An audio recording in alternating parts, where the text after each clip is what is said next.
on Sunrise and streaming on crossroadstoday.com. Yesterday marked 1 month since the Hamas terrorist attack on Israel. Tel Aviv honored the lives lost with a candlelight vigil last night. We have the story.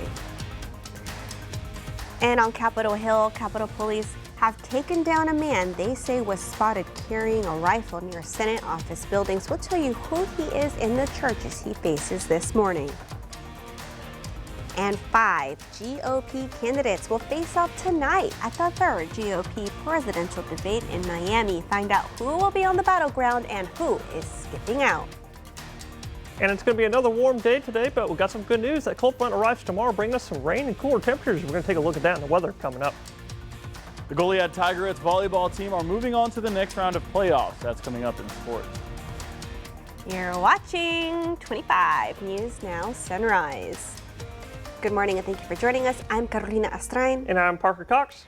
And today it's the 8th day of November 2023. The time is now 6:31 on our Wednesday morning, and it's World Pianist Day. Oh, love that day. I love that day, Carolina. I do too. I love the piano. I just got a new one and I was listening to an audiobook about how playing the piano can actually be a stress reliever. Oh, yes, absolutely. You heard those notes on the piano? It's just, oh, I love the sound of the piano. But I have to find someone to tune my piano because I think it's really? a little out of tune. Yeah, that's a very, very difficult job to do, so I'm going to warn you on that.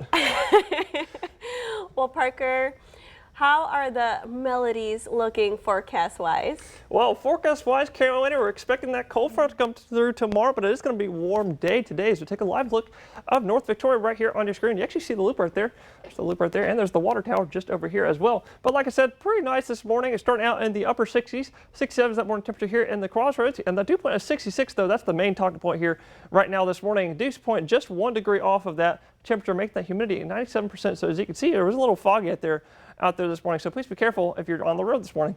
We're going to look at those foggy chances for the rest of this morning and take a look here. Anything you see 95% or higher is when you're going to start seeing that fog to start to develop. But like I said here, anywhere you can see a couple areas, especially out west on the western half of our area, got upper 90% here. So we're probably going to see some fog out there, but probably expect that fog to be out of our area probably about 9-10 a.m. this morning as that sun starts setting high in the sky.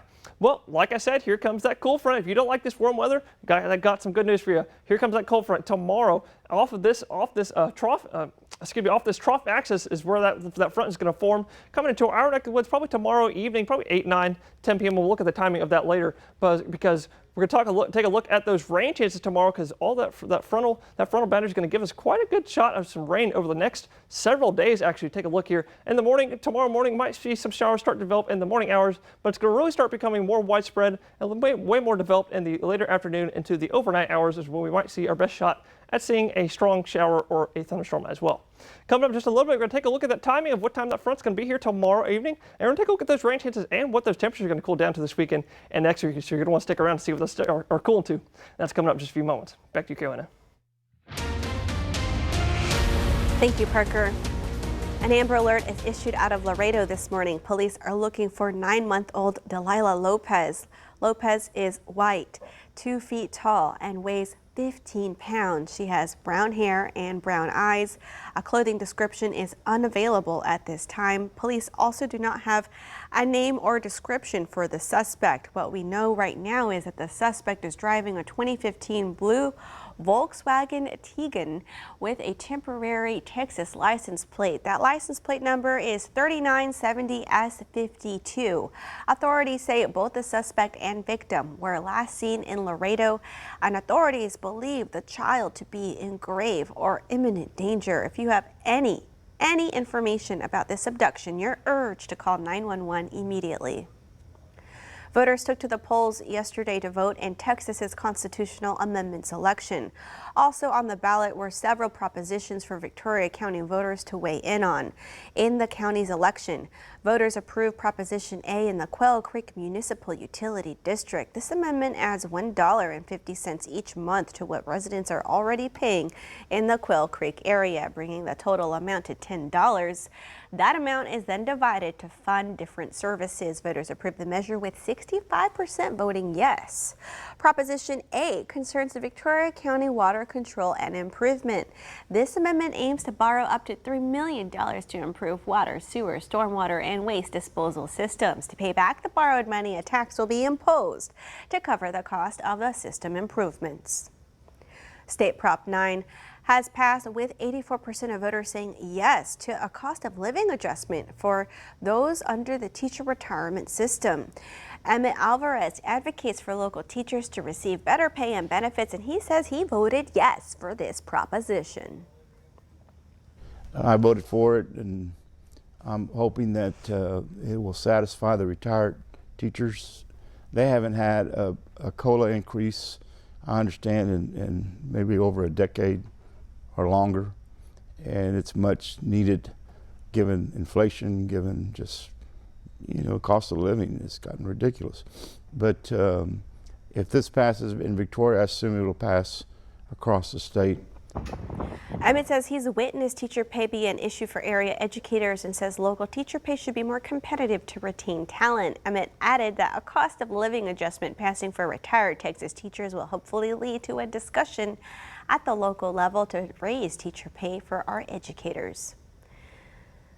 The Port Lavaca Wave reports voters approved a $25 million bond in the Calhoun County ISD. The bond passed by 158 votes in Tuesday's bond election. Those funds will go toward day-to-day needs like roofing, plumbing, parking lots, chillers, buses, and mandated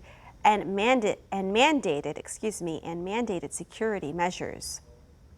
Voters in Victoria County used new voting machines. I used one yesterday myself in this constitutional amendment election. The new machines use a two-step process, so when you vote, your vote is stored electronically and on paper to maximize accuracy. When you vote, the ballot prints on paper and then you insert the ballot inside a nearby tabulator. Every polling location in Victoria used these new machines in the election. I want to say thank you to those poll workers who helped me who guided me through that whole process. Okay, and that leads us to your viewer poll. You can scan the QR code right there on your screen to take part. We ask you, do you think the new voting machines made this election more secure? Okay, let's take a look. 45% of you say yes, and 55% of you say no. We want to keep hearing from y'all. Come to crossroadstoday.com/vote to take part in our viewer poll. And here's a look at voter turnout in Victoria County. 7,606 people voted, or 13.61% of registered voters in Victoria County voted. There are a total of 55,875 registered voters. And again, I want to just remind y'all, just 7,606 people voted out of that 55,000 total.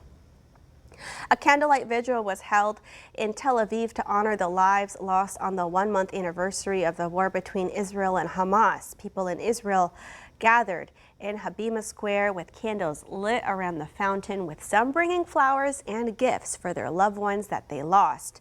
The war broke out back on October 7th with a surprise Hamas terrorist attack that killed 1,400 people and led to 240 people being held hostage. More than 1.5 million people are displaced in Gaza, and health leaders say more than 10,000 were killed as Israel bombards the Palestinian enclave.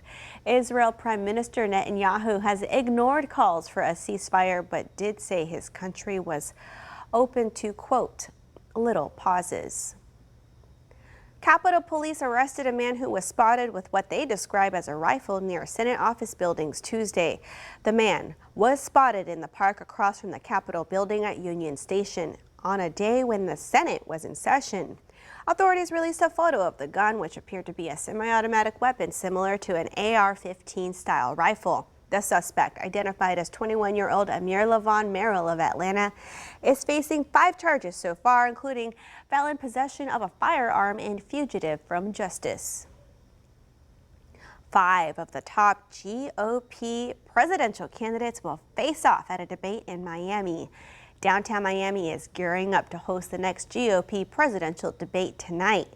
5 candidates will be on the stage tonight for the 3rd GOP debate, including former New Jersey Governor Chris Christie, Florida Governor Ron DeSantis, former UN Ambassador Nikki Haley, businessman Vivek Ramaswamy, and South Carolina Senator Tim Scott. Once again, Former President Donald Trump is skipping the debate, instead holding a campaign rally at the same time in South Florida. Remember to subscribe to our YouTube channel, Crossroads Today. Hit the like button and click the notification bell. The time is now 6:40 on our Wednesday morning. Here's a look at what's coming up on 25 News Now Sunrise. A man is back in jail after violating the terms of his bond. 37 states took to the polls in Tuesday night's elections, where Democrats had big results. I'm Liz Landers in Washington, D.C. with everything you need to know about Election Night 2023. And coming up after the break, we're going to take a look at that school bus forecast and when those foggy conditions are going to be out of our area. That's all coming up.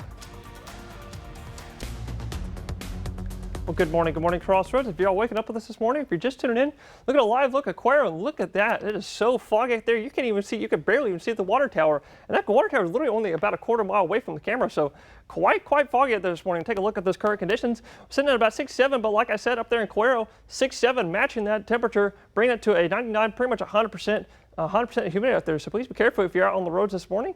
You might see some patchy fog out there this morning. Well, if you're sending your kiddos off to school this morning, we're going to be in the mid to high 60s. Like I said, foggy and partly cloudy out there this morning. And we're going to take a look at when that fog will be out there in just a moment. But as we're heading back home in the afternoon, probably about 3-4 p.m., 86, pretty much mid to high 80s are expected today with some partly cloudy skies. Take a look at when that fog will be out of our area. You expect to see fog to start forming at about 95% humidity and higher. But like I said, you can see 97% in Cuero. They'll probably be out of our area probably about 9-10 a.m. this morning. Well, we got a cold front coming tomorrow. It's going to be cooling us down quite a bit. We're starting out in the 80s today, tomorrow. But as that front arrives tomorrow evening, we're dropping to the 60s this weekend and next week with some rain chances sticking around as well. We're going to take a look at that and more in just a few moments. Back to you, Carolina. Thank you, Parker. The top-ranked team in the state took to the hardwood last night. Sports Director Gina Perez has more. At a Crossroads, the Goliad Tigerettes are moving on to the next round of playoffs. Here are the highlights. The first set was a rally with Goliad on the right and London on the left. A nice spike would be dug out by the Pirates defense right here, but the Goliad Tigers had more for them. They would get another whack at it. This one set up to Kyla Hill, and Hill smashes it down for the score as it trickles in. They would go up 1-0. This is set 2, Goliad on the left this time. A fantastic block would go off the head of the defender and then out of bounds, giving Goliad the second set of the match. This is the third set, London down by a lot, and Goliad would shut the door with this emphatic slam. Goliad will sweep them and go on to play the number 3 ranked Columbus Cardinals in the next round of playoffs. That's number 1 versus number 3. The game will be Friday night at Blossom Center in San Antonio. In baseball news, the Victoria Generals announced that head coach Michael Oros will return for his 10th season as the Generals take the field for the 2024 year. The Generals will play 48 games in 2024, with 24 of those games being played right here at historic Riverside Stadium. That's your 25 Sports Now.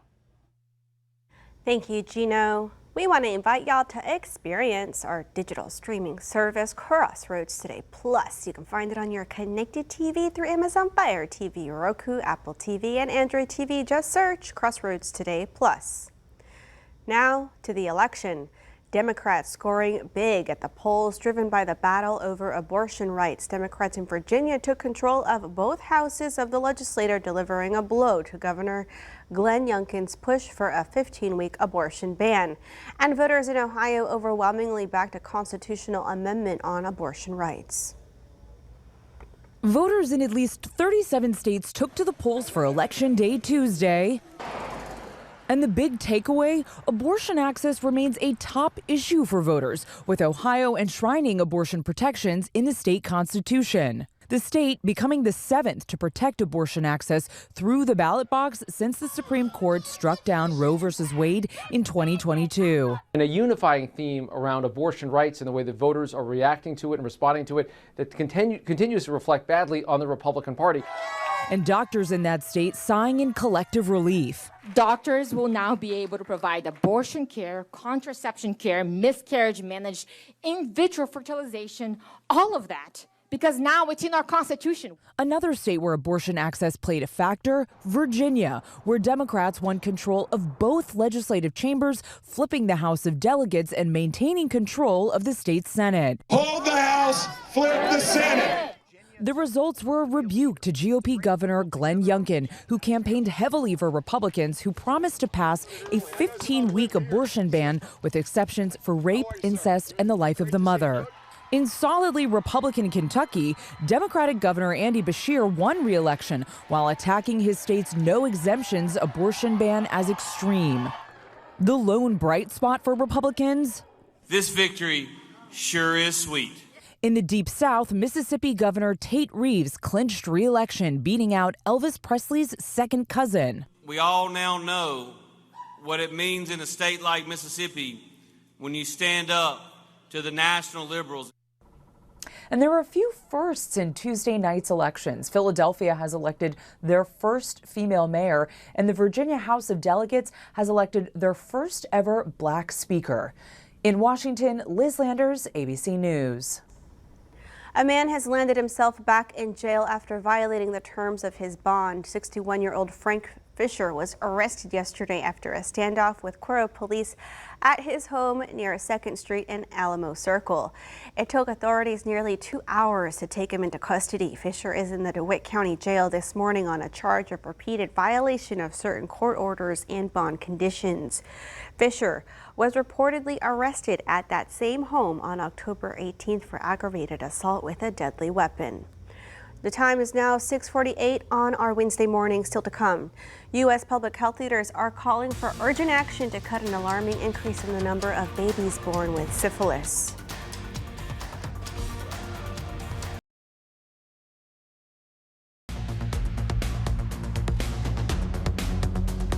Well, good morning, Crossroads. Well, today's probably the last day, at least a good day rather, to go fishing. So take a look at your fishing forecast because we got that cold front coming tomorrow. We're giving us some good rain shots for quite a while. So take a look at your fishing forecast. We already have a couple. We actually already had one of our high tides this morning just after midnight. We got another one late this morning about 11:48 a.m. with the low tides about 6:22 a.m. It was actually just about 30 minutes ago, and another one later this evening about 5:52 p.m. With those winds about 10 knots, making those bays pretty smooth, and those seas about a little slightly choppy at about 2 to 3 feet, and your water temperatures all are about 73 degrees. And all this is out of Port Aransas. Well, like I said, you got that cold front coming tomorrow. It's actually going to be really reinforced because we're going to have this high pressure that's going to really reinforce all that cool air coming through our area. It's going to be sticking around for quite a while, giving us those northerly winds. We're probably expecting that cold front to come through our area probably about late evening, probably mid to late evening tomorrow. So take a look at the high-res model. This one thinks it's probably going to be in our area probably about 4 or 5 p.m., while the North American model thinks it'll probably be in our area probably about 8, 9, 10 p.m. I think we're probably going to be in our area about 8, 9 p.m. tomorrow. Pretty cool us down quite a bit. We're going to take a look at those temperatures cooling down too in just a little bit. For now, back to you, Carolina. Thank you, Parker. U.S. public health leaders are calling for urgent action to cut an alarming increase in the number of babies born with syphilis. The Centers for Disease Control and Prevention reports more than 3,700 babies were born with syphilis in the U.S. in 2022. That's a 32% increase from the year before and a 1,000% rise since 2012. The CDC says the new numbers are the highest reported in the U.S. in more than 30 years. A single course of penicillin given at least a month before the end of a pregnancy nearly always prevents infected mothers from passing the bacteria onto their babies.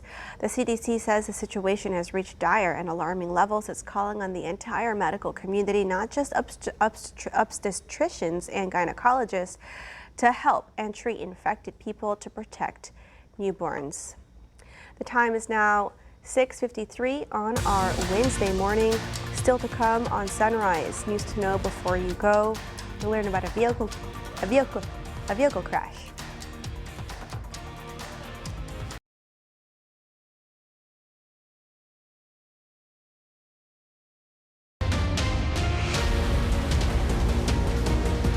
An Amber Alert is issued out of Laredo this morning. Police are looking for a 9-month-old named Delilah Lopez. Lopez is white, 2 feet tall, and weighs 15 pounds. She has brown hair and brown eyes. A clothing description is unavailable at this time. Police also do not have a name or description for the suspect. What we know now is that the suspect is driving a 2015 blue Volkswagen Tiguan with a temporary Texas license plate. That license plate number is 3970S52. Authorities say both the suspect and the victim were last seen in Laredo, and authorities believe the child to be in grave or immediate danger. If you have any information on this abduction, you're urged to call 911 immediately. Tuesday morning, Hallettsville police arrested 36-year-old Bradley Thomas Rosales in the 1500 block of North Texana Street. Rosales was arrested on an outstanding warrant. He's facing 4 charges of indecency with a child. Rosales is in the Lavaca County Jail in lieu of a $100,000 bond. Yesterday afternoon, a vehicle was driving northbound on Sam Houston Drive when it ran a red light at Irwin Avenue. A 2003 white F-150 hit a 2016 silver Dodge that was turning left onto Sam Houston. The woman in the truck was driving her father's vehicle, and it did not have any license plates, and she did not have a driver's license or insurance. A 9-year-old girl in the Dodge was transported to the hospital. The driver and a passenger in the truck were transported to the hospital as part of precautionary measures. A Uvalde mother whose daughter was killed in the Robb Elementary School shooting has lost her bid to become the mayor of the city. Kimberly Matarrubio led the call for tougher gun laws after her 10-year-old daughter Lexi was among the 19 children killed in one of the country's deadliest mass shootings. 2 teachers were also killed. Since then, Matarrubio has focused her attention on stricter gun laws. She testified before Congress in support of new gun restrictions and has criticized the hesitant police response at the school.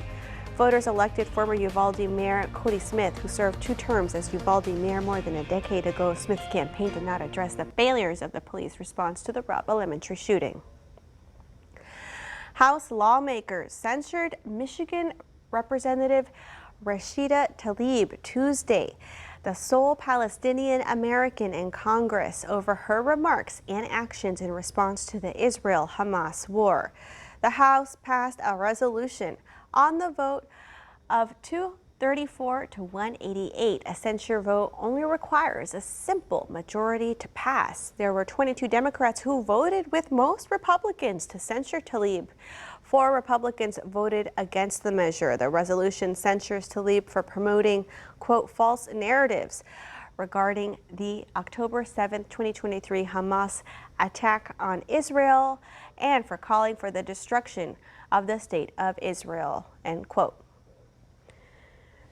Texans soundly defeated a constitutional amendment that would have let judges stay on the bench longer. Proposition 13 was the only amendment on the ballot that did not pass. Read the story by the Texas Tribune on our website, crossroadstoday.com. And now let's get a look at our forecast with First Warn Storm Team meteorologist Parker Cox. Thanks, Carolina. And good morning, folks. If you're all just waking up or just tuning in now, it's a beautiful, beautiful morning to take a live look at Port Lavaca. Look at that beautiful sunrise this morning. Like I said, quite nice out there, 71 starting out the day. Heat up to a nice warm 80 degrees, actually mid-80s today. But like I said, it is actually be a little foggy out there this morning, but that fog will be out of our area probably about 9, 10 a.m. this morning. So nothing to worry about unless you were driving out on the road this morning.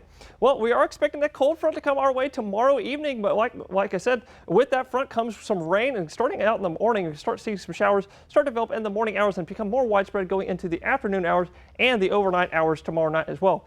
Take a look at that 7 day. We're going to be warming up just a couple degrees over the next couple days, but here comes that cold front tomorrow evening, dropping us into the 60s this weekend and next week, with some rain chances sticking around as well this weekend and next week. We'll take a look at that and more tomorrow. Looking forward to that rain, Parker. Thank you so much. Thanks, Carolina. All right, well, thank you for joining us. Have a wonderful day. Be sure to go to our website, crossroadstoday.com, to look at all those election results, and join us tonight for 25 News Now at 5, 6, and 10.